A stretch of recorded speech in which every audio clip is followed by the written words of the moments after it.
Cash is trash? Not anymore. With interest rates rising and stocks and crypto falling, holding cash has never been more appealing to a lot of people. But where should you hold your cash? In this video, we'll look at the best short-term investments so you can decide where the best place to park your cash is. Don't get me wrong, having extra cash is a nice problem to have. But if you have too much cash and it's just sitting around in your checking account earning no interest, it is a problem. Cash just sitting in your checking account is fine for your daily spending money.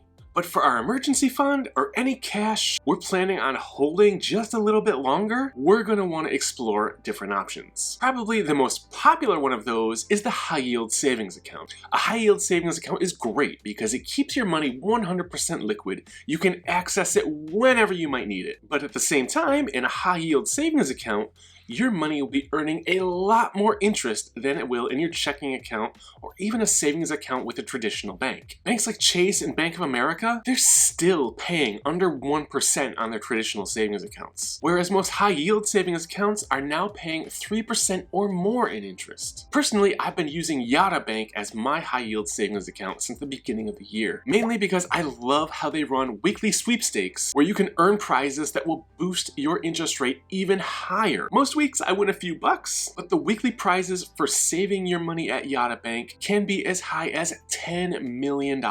Another reason I like Yada Bank is because they are one of only 2 places that you can buy I-bonds, which are our next savings option. I-bonds pay a variable interest rate which changes every 6 months based on inflation, and as of the recording of this video, I-bonds are paying a fixed interest rate of nearly 0.5% on top of that variable inflation rate to make sure your cash is actually beating inflation. Downside of I-bonds for holding your cash is that they're meant to be a longer term solution. You can't even touch any of the money you put into I-bonds for the first 12 months. And if you take your money out before holding them for 5 years, you have to pay a penalty of the last 3 months worth of interest you earned on them. Just search Fairbrother I-bonds if there's anything else you want to know about them, because I have several videos on the topic. The fun thing about rising interest rates is that some boring old investments we've all long forgotten about are starting to look attractive again. For example, CDs, certificates of deposit. When you purchase a CD, you're agreeing to lock up your money for a set period of time.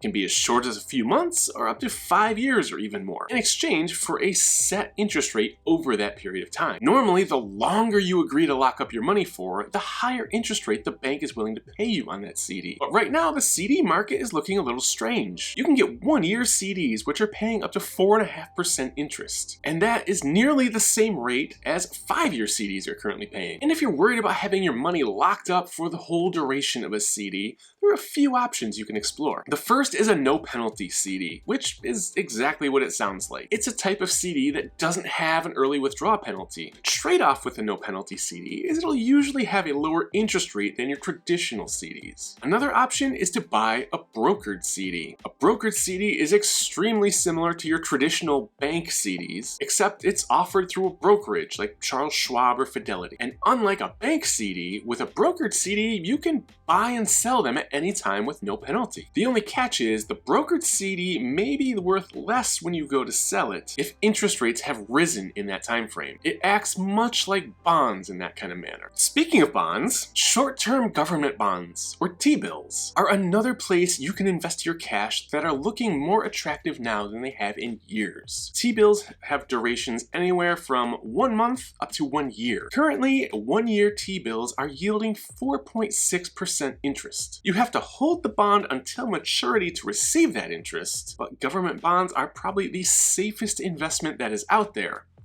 And you can earn 4.6% interest for locking your money up for just 1 year in a government bond, compared to a 30-year treasury bond, which is currently yielding around 4%. As an added bonus, T-bills, just like most government bonds, I-bonds included, are not subject to any state or local income taxes. So the first step you want to do when deciding where you're going to park your cash is to decide when you might want or need to use this cash for other purposes, and then determine how long you're okay with it being totally locked up for. Once you do that, you'll be able to determine which one of these options is the best option for you and your cash. If this video was helpful, give it a like down below, subscribe to the channel for more content like this.